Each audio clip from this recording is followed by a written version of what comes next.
Hey everyone, if there's one thing that Fire Emblem fans fear about the upcoming game, Fire Emblem Engage, it's that it's going to be a gacha game, and there are some signs that point in that direction.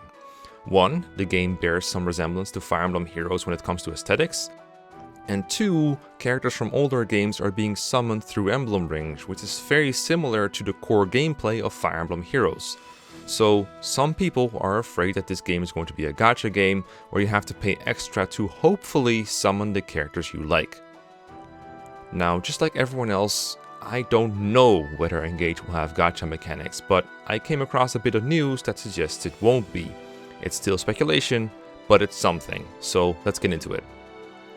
The Korean GRAC, the Game Rating and Administration Committee, has added a rating for Fire Emblem Engage. Since Engage is releasing in 4 months or so, it's no surprise that it's close to completion, and apparently it was ready to be reviewed by the GRAC.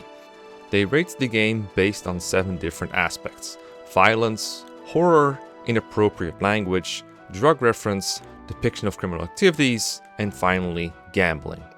Of these categories, the only thing Engage got a checkmark for was the violence aspect, and that was only a light one, expressing attacks on people with various weapons. Not too surprising considering Fire Emblem is always about war.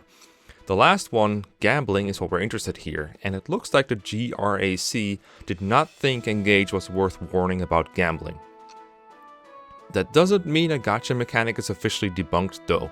It could still be in there, and the GRAC could just be lenient enough to not consider it worth the warning.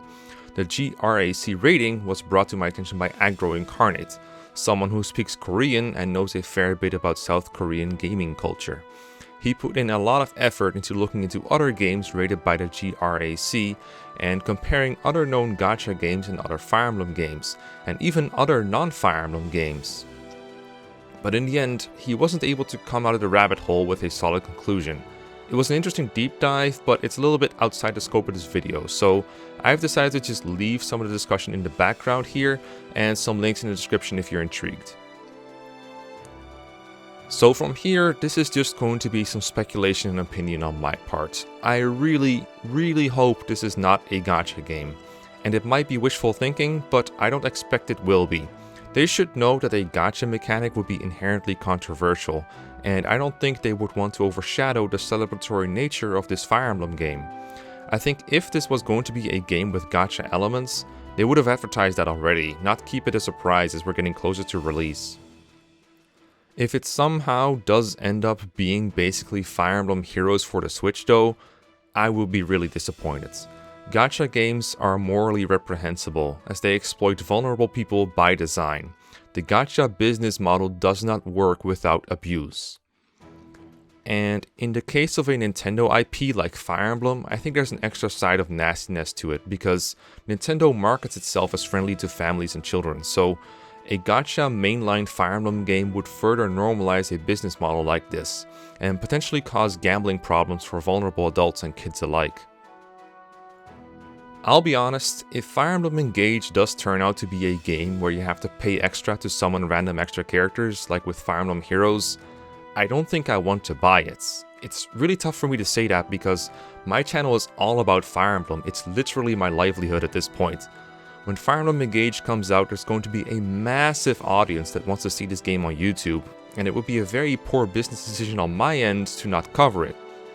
But on the other hand, I would feel like a sellout for doing so, since I have major moral problems with this business model and I don't want to promote it. I would feel like a very dishonest person for being very anti-gacha in this video and previous ones, and then buying into it regardless just because this is a new Fire Emblem game.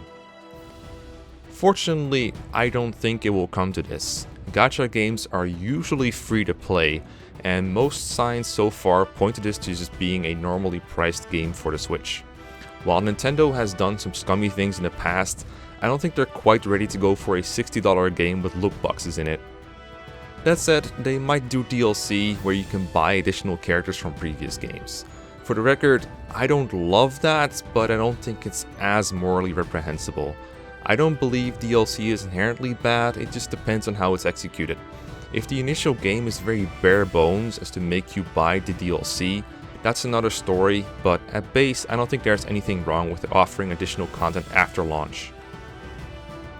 So that's where I stand. What do you think?